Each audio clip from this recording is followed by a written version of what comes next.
한국은 제발 정신 좀 차려라. 태국 현대자동차 노동자들은 이제 더 이상 한국 기업과 함께 일을 할 수 없다며 모든 공장을 셧다운시키고 파업을 위해 거리로 나섰다고 하는데요. 이런 말도 안 되는 대우를 받고 일을 하는 사람은 절대 없을 거라며 강경하게 현대자동차와 태국 정부에 요청을 하고 있지만 오히려 태국 정부는 한국 기업이 아닌 파업 중인 노동자들을 비판하며 파업 현장을 정리하려고 한다는데요. 파업 현장을 취재하러 온 한 CNN 기자는 이 사태의 심각성을 느끼고는 실제 라이브 방송으로도 송출을 했다고 합니다. 과연 이 사태가 어떤 결말을 가져오게 될지 지금 바로 들어보시죠. 구독과 좋아요, 알림 설정 부탁드립니다. 안녕하세요. 제 이름은 타냐 수리아퐁이에요. 올해 27살이고 CNN 태국 지부에서 경제 전문 기자로 일하고 있죠. 제가 오늘 이 이야기를 전하는 건 우리나라의 미래가 걱정되어서예요. 태국의 산업이, 우리의 꿈이, 그리고 수많은 사람들의 희망이 산산조각 나는 걸 지켜보고 있거든요. 저는 방콕 외곽의 작은 마을에서 자랐어요. 아버지는 작은 식당을 하셨고 어머니는 재봉사였죠.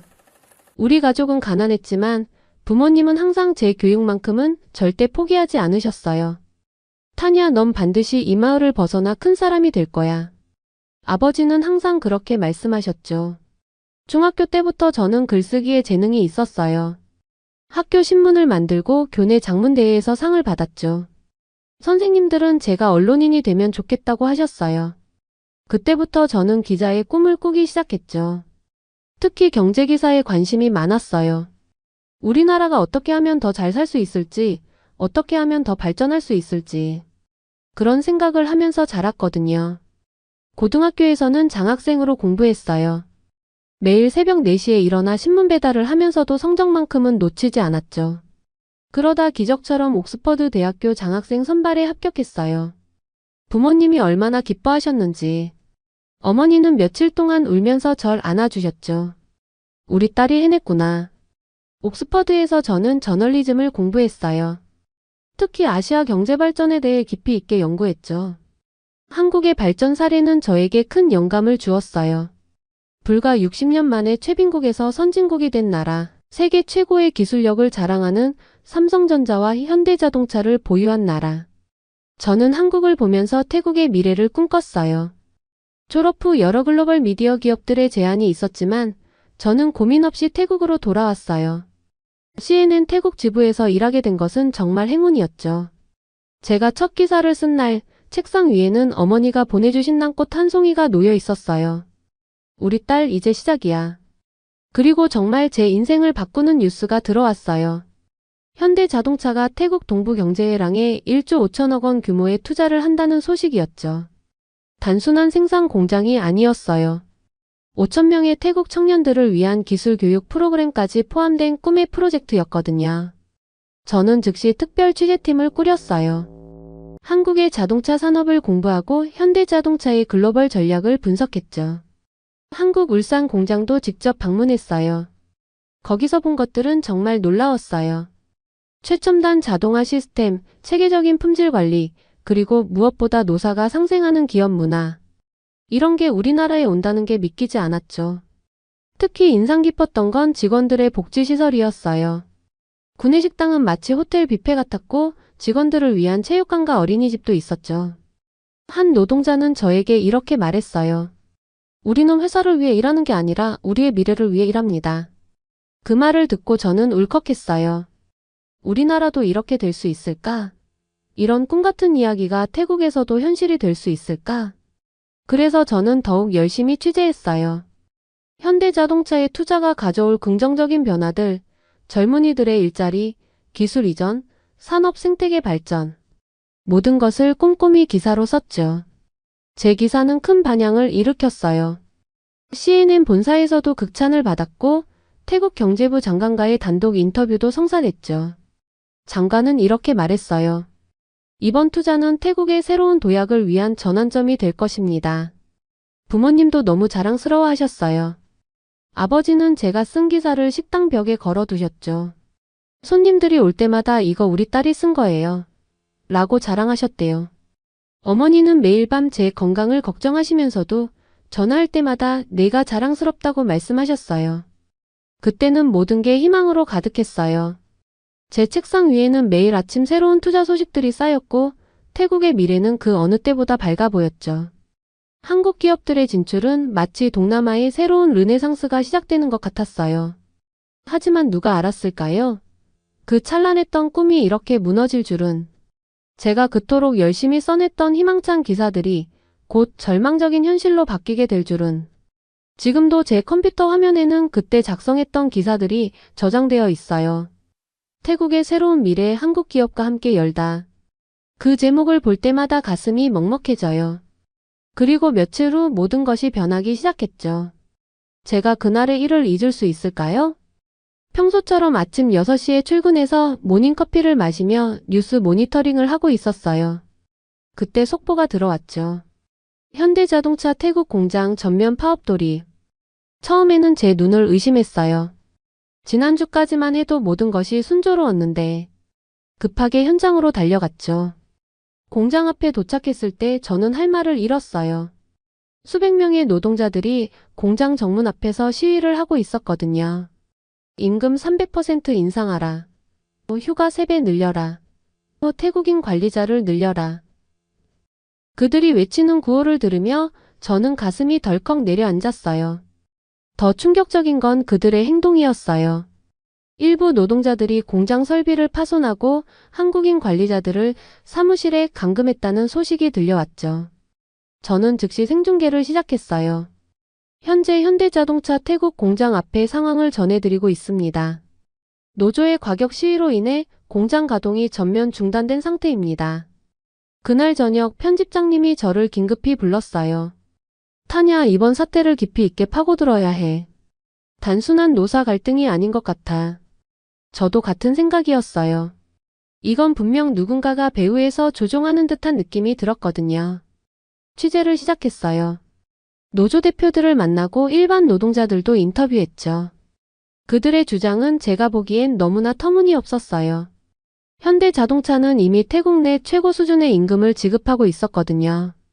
복리후생도 최상이었죠. 제가 울산 공장에서 본 것과 거의 동일한 수준의 시설과 프로그램들을 제공하고 있었어요. 어느 날은 한 노동자의 아내를 만났어요. 그녀는 울면서 말했죠. 우리 남편이 미쳤어요. 이렇게 좋은 직장을 잃게 될까봐 너무 무서워요. 하지만 노조가 무서워서 아무 말도 못해요. 그 순간 저는 이 파업의 실체를 직감했어요. 더 깊이 파고들수록 더 많은 의혹이 나왔어요. 노조 지도부와 정치 세력의 연관성, 경쟁국의 개입 가능성. 하지만 이런 내용을 기사화하기에는 증거가 부족했죠. 저는 밤마다 울었어요. 진실을 알고 있지만 보도할 수 없다는 게 너무 괴로웠거든요. 한국인 관리자들의 상황은 더욱 안타까웠어요. 그들은 태국의 발전을 위해 진심을 다해 일해왔어요. 한 관리자는 이렇게 말했죠. 우리는 단순히 공장을 세우러 온 게 아닙니다. 태국의 미래를 함께 만들어가고 싶었어요. 그의 눈에는 눈물이 고여 있었어요. 파업이 2주째로 접어들면서 상황은 더욱 악화됐어요. 다른 한국 기업들의 노조들도 동조 파업을 준비한다는 소식이 들려왔죠. 저는 긴급 칼럼을 썼어요. 우리는 무엇을 이루려 하는가, 한국 기업 투자의 진정한 가치. 하지만 이미 때는 늦어버렸나 봐요. 더 가슴 아픈 건 청년들의 반응이었어요. 현대자동차의 기술 교육 프로그램에 지원했던 학생들이 저를 찾아왔죠. 기자님, 저희의 꿈은 이제 어떻게 되는 건가요? 저는 아무 말도 해주지 못했어요. 그저 그들을 안아줄 수밖에 없었죠. 한국에서 오랫동안 일했던 제 사촌은 이렇게 말했어요. 타냐, 한국 기업의 기업 문화는 정말 대단해.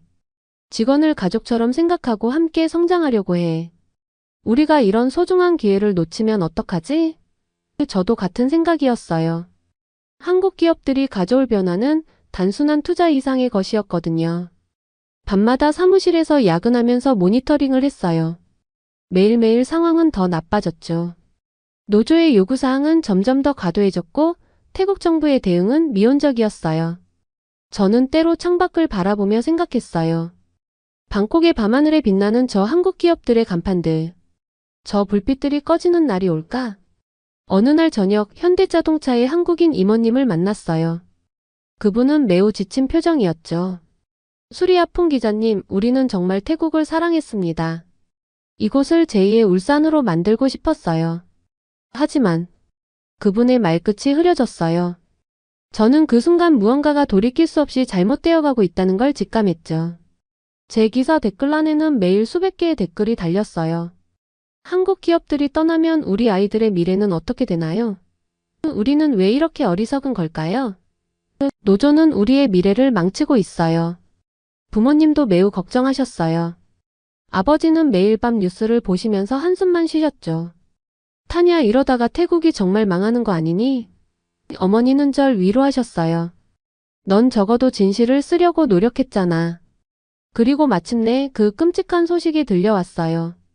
삼성전자 태국 공장에서도 파업이 시작됐다는 거였죠. 저는 그 순간 모든 것이 무너지는 것을 느꼈어요. 이제 정말 돌이킬 수 없는 강을 건너고 있다는 걸 알았거든요. 한국에서 유학했던 제 친구는 울면서 전화했어요. 타냐, 한국 기업들이 얼마나 대단한지 널 알잖아. 우리가 무슨 짓을 저지르는 거야? 저도 울었어요. 우리가 스스로 우리의 미래를 망가뜨리고 있다는 게 너무나 분명했거든요. 지금도 매일 아침 출근길에 현대자동차 공장 앞을 지나가요. 텅 빈 주차장, 멈춰선 컨베이어 벨트, 쓸쓸히 걸려있는 회사 로고. 그걸 볼 때마다 가슴이 미어져요. 우리가 도대체 무엇을 잃어가고 있는 걸까요? 그리고 이제 더 큰 폭풍이 다가오고 있었어요. 어제 저녁 태국 산업의 운명을 바꿀 충격적인 뉴스를 보도했거든요. 글로벌 기업들의 태국 엑소더스, 인텔 300억 달러 투자 계획 전면 취소. 이 기사를 쓰면서 저는 울었어요. 우리가 잃어버린 것이 단순한 투자가 아니라는 걸 알았거든요. 그건 우리의 미래였어요. 모든 것은 삼성전자에서 시작됐어요. 현대자동차 파업의 여파로 삼성전자 공장에서도 파업이 일어났죠. 하지만 이번에는 훨씬 더 과격했어요. 노동자들은 최첨단 생산 설비를 파손했고 한국인 임원들을 감금했어요. 제가 현장에서 목격한 광경은 마치 전쟁터 같았죠. 저는 삼성전자 울산 공장을 취재했던 때를 떠올렸어요. 깨끗한 작업장, 최첨단 설비, 그리고 자부심 넘치는 직원들. 그들은 태국에도 그런 환경을 만들어주려 했어요. 하지만 우리는 그들의 진심을 몰랐던 거죠. 그리고 도미노가 시작됐어요. 인텔이 먼저 철수를 선언했죠. 300억 달러 규모의 반도체 공장 건설 계획을 전면 취소한다고 했어요. 그들의 성명서가 아직도 기억나요. 태국의 불안정한 노사관계와 투자 환경 악화로 인해. 그 다음은 폭스콘이었어요. 세계 최대의 전자제품 위탁 생산 업체가 태국을 떠난다는 건 우리 전자산업 생태계 전체가 무너진다는 걸 의미했죠. 아마존, 구글도 잇따라 투자 철회를 발표했어요. 8천억 원 규모의 데이터 센터 건설 계획이 물거품이 됐죠. CNN 본사에서 특별 보도를 요청했어요. 동남아 공급망의 새로운 위기, 태국의 몰락과 라오스의 부상. 저는 이 보도를 준비하면서 가슴이 찢어지는 것 같았어요. 특히 삼성전자가 라오스에 새로운 공장을 짓기로 했다는 소식은 정말 큰 충격이었죠. 파이낸셜 타임스는 아시아의 병자로 전락하는 태국이라는 제목의 기사를 실었어요. 월스트리트 저널은 태국 산업의 종말이라고 했죠. 외신들의 보도를 모니터링하면서 저는 우리나라가 세계의 웃음거리가 되어가는 걸 지켜봐야 했어요. 젊은 엔지니어들이 저를 찾아왔어요. 기자님, 우리는 이제 어디로 가야 하나요? 라오스로 가야 하나요? 그들의 눈에서 절망을 봤어요. 한국 기업들이 가져올 기술 이전의 기회를 잃어버린 거죠. 세계은행은 특별 보고서를 발간했어요. 태국 경제위기 산업 공동화의 시작이라는 제목이었죠. IMF는 태국의 신용등급 하향을 검토한다고 발표했고요. 외국인 투자자들은 줄줄이 태국을 떠났어요. 방콕 증시는 패닉에 빠졌어요. 전자, 자동차 관련 주식들은 연일 하한가를 기록했죠. 태국 바트와 가치는 곤두박질 쳤고요. 한때 동남아의 디트로이트라고 불렸던 우리나라가 이렇게 무너져가는 걸 지켜보는 게 너무 고통스러웠어요. 특히 가슴 아픈 건 부품 협력 업체들의 몰락이었어요. 수백 개의 중소기업들이 연쇄도산 위기에 처했죠. 수만 명의 실직자가 발생할 거란 전망이 나왔어요. 저는 매일 밤 사무실에서 울었어요. 제가 쓴 기사들이 현실이 되어가는 걸 보는 게 너무 괴로웠거든요. 창밖에 보이는 삼성, 현대, LG의 간판들.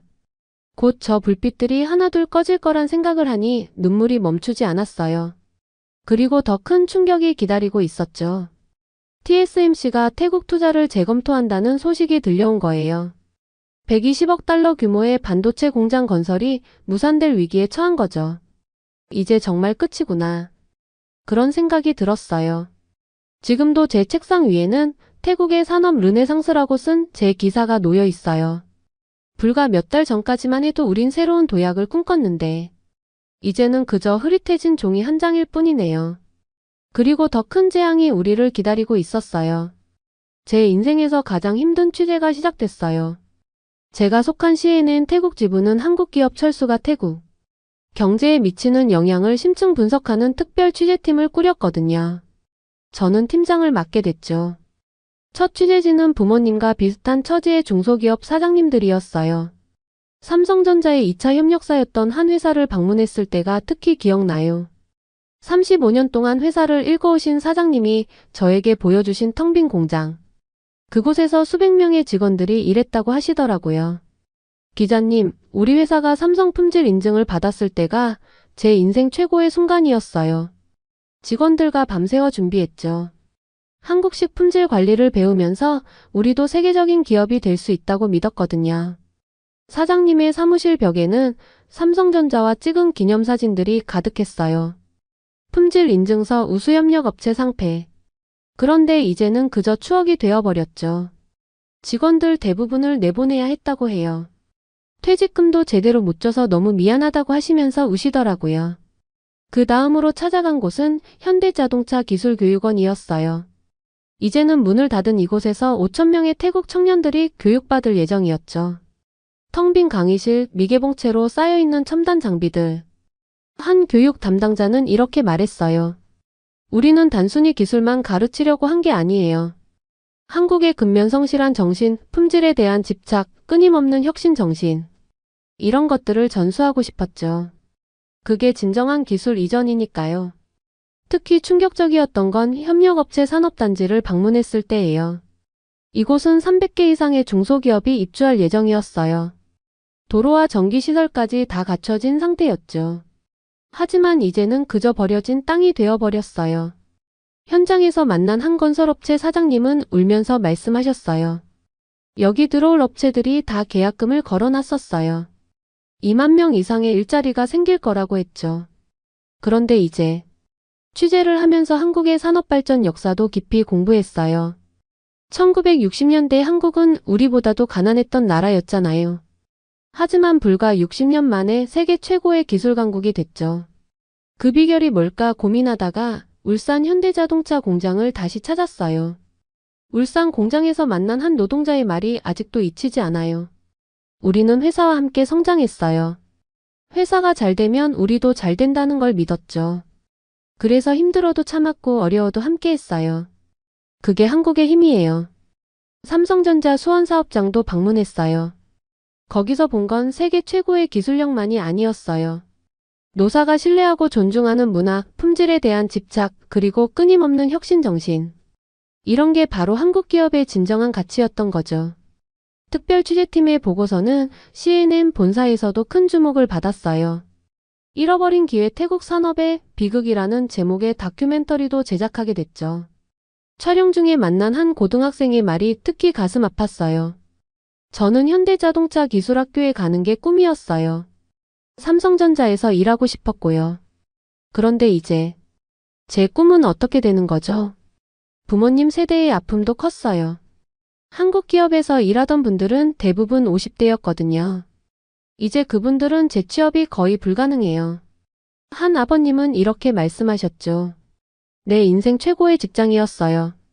월급도 많았지만 무엇보다 자부심이 있었죠. 이제 우리 애들한테 뭐라고 말해야 할지. 밤마다 이런 분들의 이야기를 기사로 쓰면서 울었어요. 우리가 잃어버린 건 단순한 투자가 아니었거든요. 그건 미래였고 희망이었고 꿈이었어요. 그리고 더 큰 위기가 찾아왔죠. 일본 기업들도 태국 철수를 검토하기 시작했어요.